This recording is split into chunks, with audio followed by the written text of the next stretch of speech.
ದೆಹಲಿಯಲ್ಲಿ ಸಚಿವ ಸಂಪುಟ ಕಸರತ್ತು. ಜಿ ಕನ್ನಡ ನ್ಯೂಸ್ಗೆ ಪಟ್ಟಿಯ ಎಕ್ಸ್ಕ್ಲೂಸಿವ್ ಮಾಹಿತಿ. ಕೊನೆ ಕ್ಷಣದಲ್ಲಿ ಕೆಲವರ ಸೇರ್ಪಡೆ, ಕೆಲ ಕೋಕ್ ಸಂಭವ.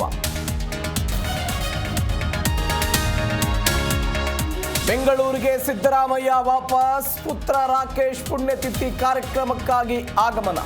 ಮಧ್ಯಾಹ್ನ ಮೈಸೂರಿನಿಂದ ಮತ್ತೆ ದೆಹಲಿಗೆ ಪ್ರಯಾಣ.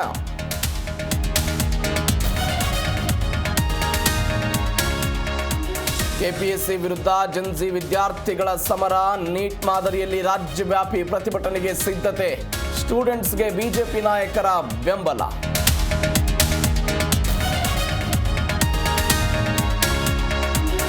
ಕಲಾಪ ಆರಂಭ ಆಗ್ತಿದ್ದಂತೆ ವಿಪಕ್ಷಗಳ ಗದ್ದಲ. ಮಧ್ಯಾಹ್ನ 2 ಗಂಟೆಗೆ ಕಲಾಪ ಮುಂದೂಡಿಕೆ.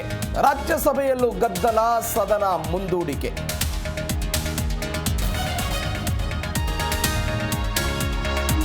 ದೆಹಲಿ ವಿದ್ಯಾರ್ಥಿಗಳ ಮೇಲೆ ಲಾಠಿ ಚಾರ್ಜ್ ಪ್ರಕರಣ. Supreme court ಸಿಡಿಮಿಡಿ.